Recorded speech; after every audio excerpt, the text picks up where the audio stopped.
जो बच्चा गऊ की नजर में, यूं साईं को संत, भक्तों के पीछे फिरे वो भक्त वत्सल भगवंत। अब फिर क्या होता है, गरीबदास साहिब जी ने परमात्मा कबीर जी के बारे में बताया है, नरसिंह जी की हुंडी दीनी वह सांवल सा कहाया, द्योती का ब्याह भया तब भात भरण को आया। अपने आत्माओं देखो, वैसे तो हमारी रस्म रिवाज बहुत गलत है जो हमने बना रखी थी, अब इनको हम मिनिमाइज करेंगे। लेकिन सतयुग त्रेता द्वापर में परमात्मा ने कहा था कि बहुत ही कम हंस पार हो पाएंगे, और इस कलयुग में मैं धीरे धीरे जो समय फिक्स किया है इसी के दौरान सबको पार करूँगा, और पार होने की विधि उन्होंने बताई है, वो दास आपको बताता रहेगा। लेकिन आपको दास बार बार बताता है कि ये काल भगवान जो यहाँ का प्रभु स्वामी है किस ब्रह्मांड का, ये सरपुरुष है, इसको सरब्रह्म भी कहते हैं, इसको ब्रह्म भी कहने लग गए। ये काल है जो स्वरूपी निरंजन है, ब्रह्मा विष्णु महेश का पिता है, दुर्गा का पति है। ये चाहता है कि यहाँ के प्राणी परमात्मा से परिचित रहें, गलत साधनाएं करें, भगवान से इनकी आस्था हट जाए और ये नास्तिक हो जाए। जब ये नास्तिक हो जाएंगे तो सुनेंगे नहीं भगवान के लिए, और परमात्मा ने आना था 5500 वर्ष जब बीत जाएंगे, स्वयं ने आए तो दास भेज दिया वो ज्ञान कराने के लिए। तो इससे पहले उसकी नीति ये थी कि सबको ऐसा नास्तिक बना दूं ये भगवान से दूर हट जाए। और परमात्मा ये चाहते हैं कि इनमें इस कलयुग की पिछली पीढ़ी तक परमात्मा की आस्था चाह बनी रहे। आज तक हम देखो नरसिंह जी जैसे महापुरुष के उदाहरण आज तक गुणगान करते आए जितने भी प्रचारक थे, और जिस कारण से हमारी आस्था बनी रही कि भगवान ऐसा करता ही करता है। लेकिन ना उन प्रचारकों को कभी ऐसा हुआ, ना उनके उपासकों को कभी ऐसा हुआ, लेकिन उसके कारण हम डटे रहे कि भगवान ऐसा करता है, ऐसा हुआ है तभी तो गुणगान हो रहे हैं। अब क्या हुआ कि एक दिन उसकी लड़की का विवाह, लड़की ब्याह रखी थी, विवाह कर रखा था उसका, लड़की जवान होगी, उसका विवाह हुआ।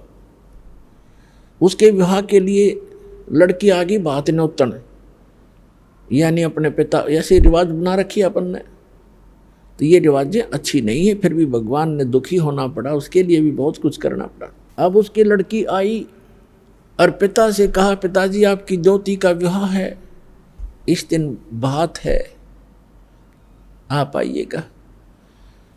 तब उसने कहा कि मैं निर्धन कंगाल बेटी, ना मेरे पास दाम धन नहीं, पर आऊँगा बेटी मैं सुमरूंगा राम। जैसा भी कंगाल हूँ मैं तेरे द्वार पर अवश्य आऊँगा।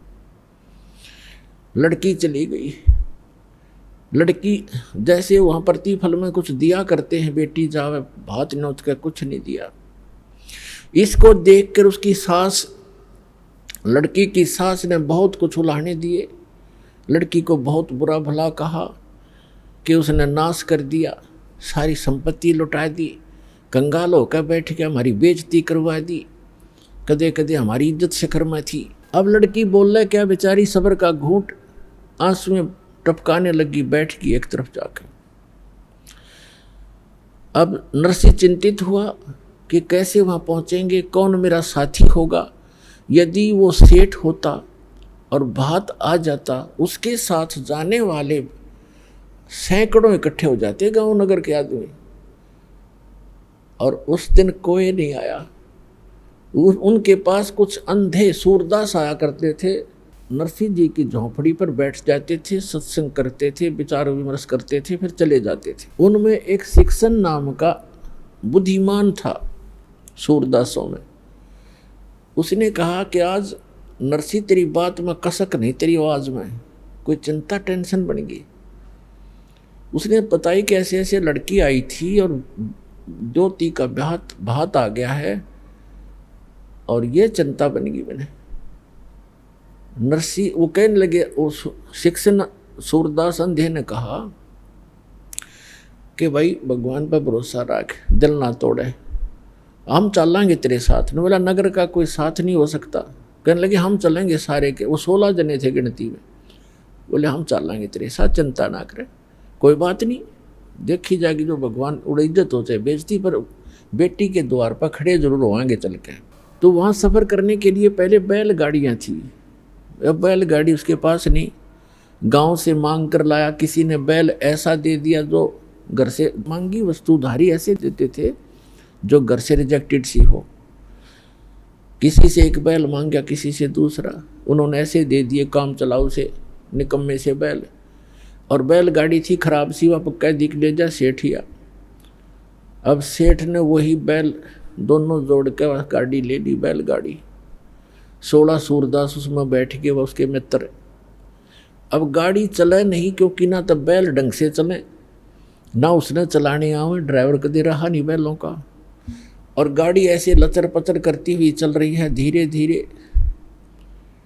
अब उस स्पीड से वो 10 दिन भी नहीं पहुंच सकते थे, और विवाह था तीसरे दिन। अब वो श्री कृष्ण के पुजारी थे, सूरदास भी, और साथ में नरसिंह जी भी श्री कृष्ण जी की अर्ध लगाते जा रहे थे।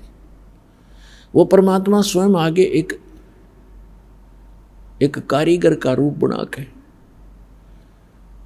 और उनसे कहने लगे कि भाई नरसिंह सेठ, मैंने भी उस गांव में जाना है, जिस गांव में उन्होंने जाना था उससे एक गांव पहले का नाम बता दिया नरसिंह जी का, और कहने लगे मुझे भी बैठा लो अपनी गाड़ी में, साथ में भी चल पड़ता हूँ। नरसिंह जी कहने लगे बैठ ले बेशक गाड़ी में, पर हम लगता है ये रास्ते में रह जाएगी, ये बहुत ख़राब है, करने वही पड़ी है।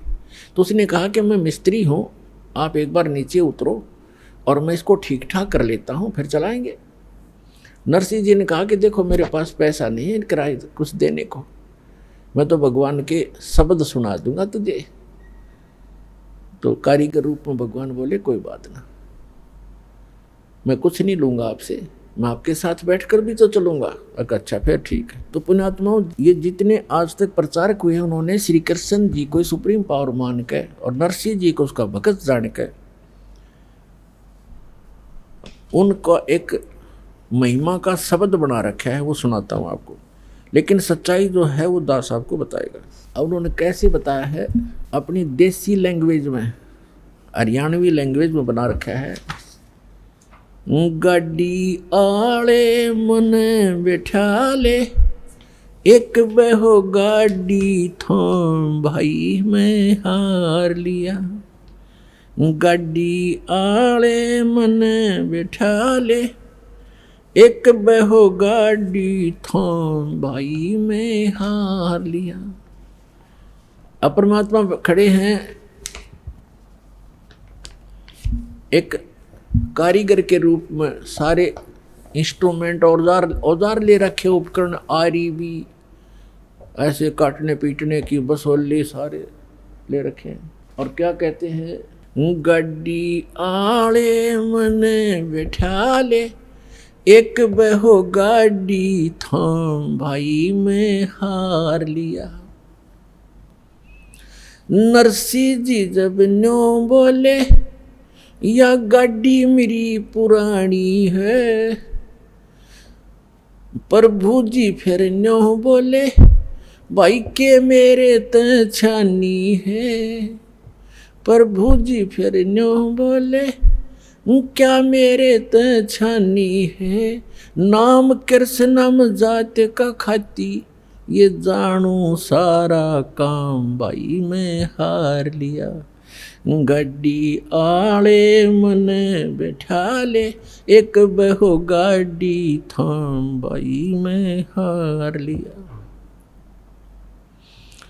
प्रभु जी फिर लगे समारण, ले हाथ में आरी जी। नरसिंह जी की वह टूटी गाड़ी, अरने आप समारी जी। प्रभु जी जब लगे संवारण, ले हाथ में आरी जी। नरसिंह जी की वह टूटी गाड़ी, अरने आप समारी जी। नरसिंह बोला मैं शब्द सुना दूं, ना देने को दाम भाई मैं हार लिया। गाड़ी वाले मने बैठा ले, एक बहो गाड़ी थाम भाई मैं हार लिया।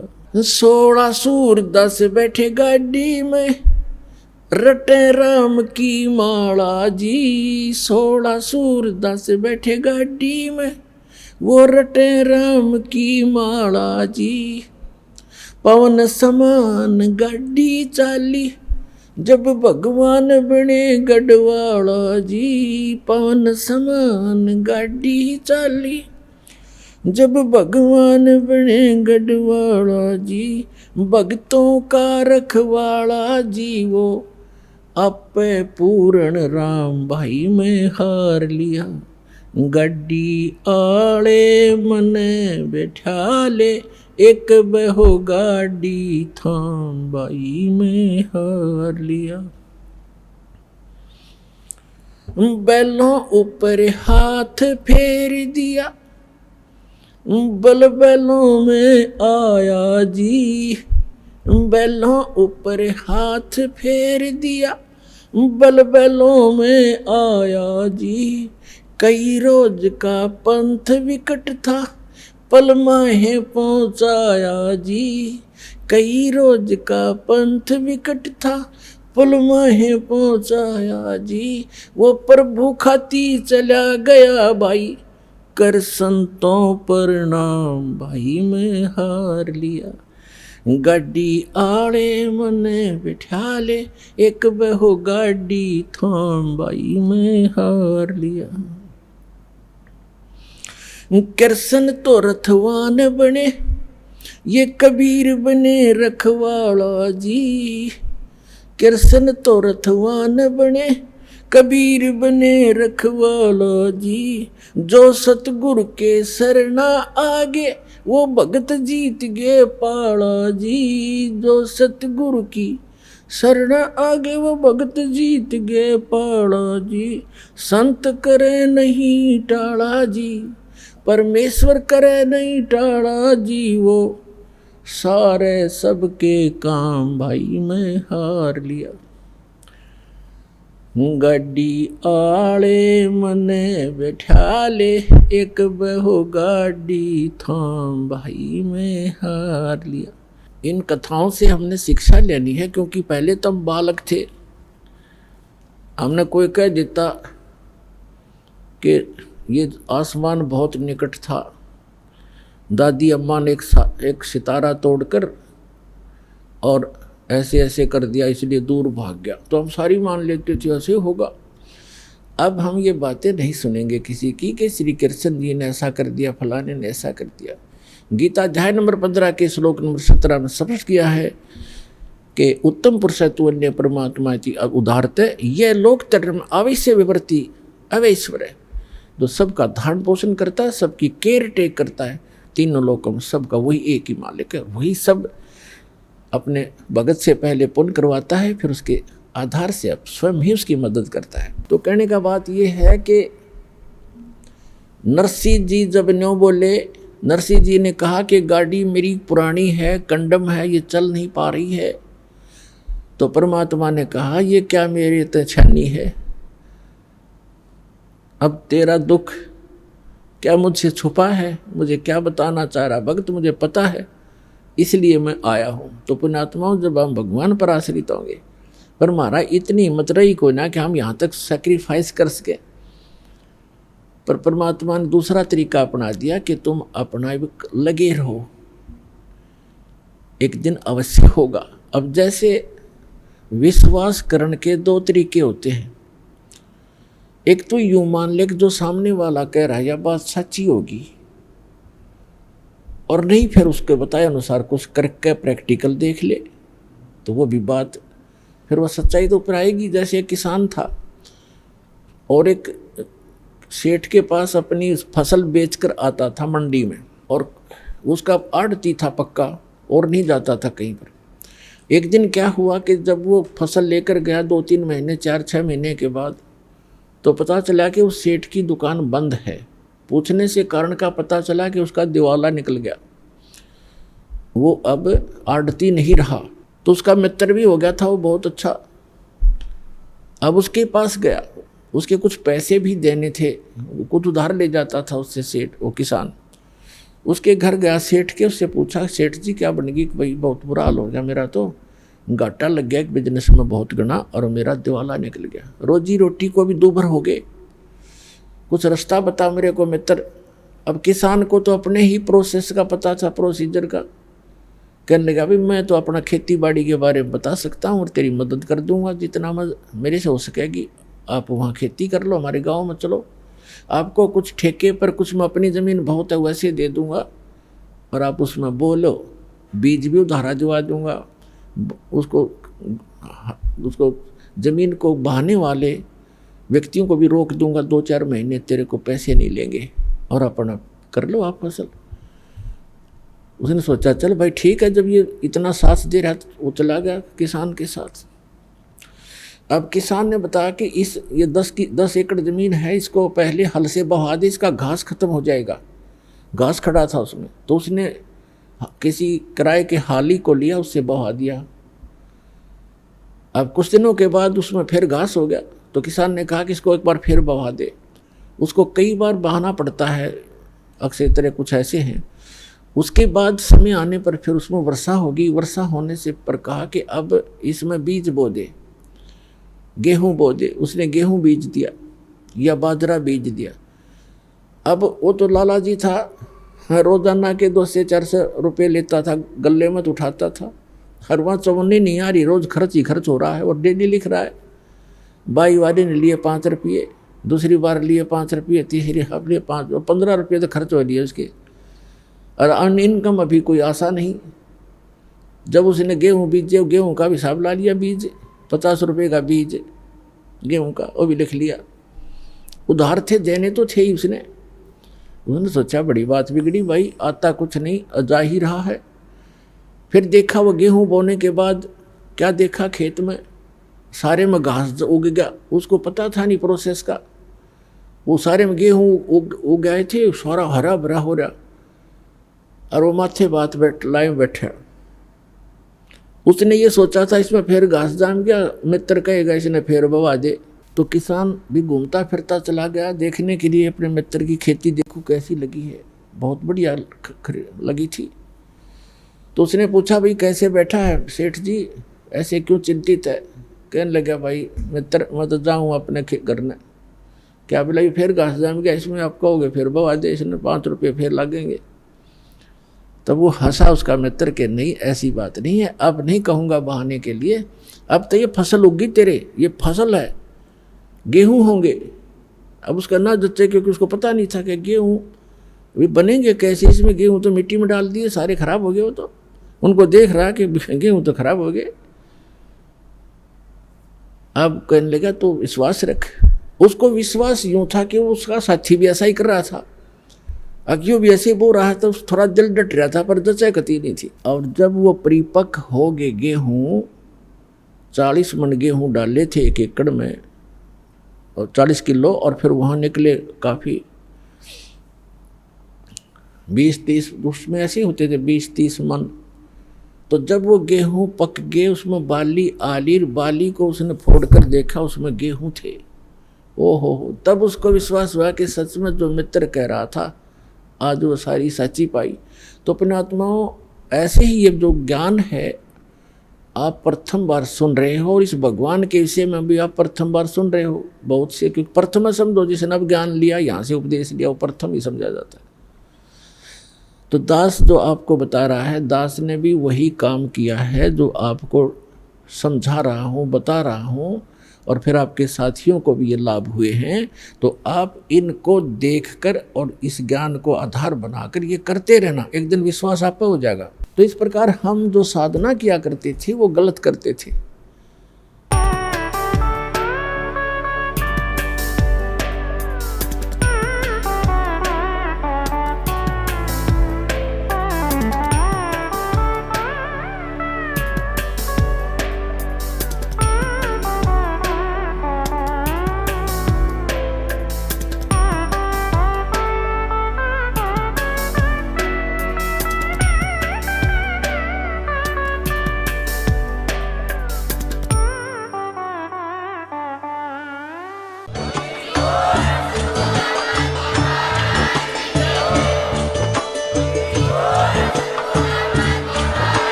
सुन रहे थे जगत गुरु तत्वदर्शी संत रामपाल जी महाराज जी के मंगल प्रवचन। अधिक जानकारी के लिए विजिट कीजिए हमारी वेबसाइट www.jagatgururampalji.org। संत रामपाल जी महाराज जी के शुभ आशीर्वाद से पूरे विश्व भर में 500 से भी ज्यादा नाम दीक्षा केंद्र हैं, जिन पर संत रामपाल जी महाराज जी द्वारा ऑनलाइन निशुल्क नाम दीक्षा दी जा रही है। अपने नजदीकी नाम दीक्षा केंद्र का पता करने के लिए संपर्क करें 8222880541।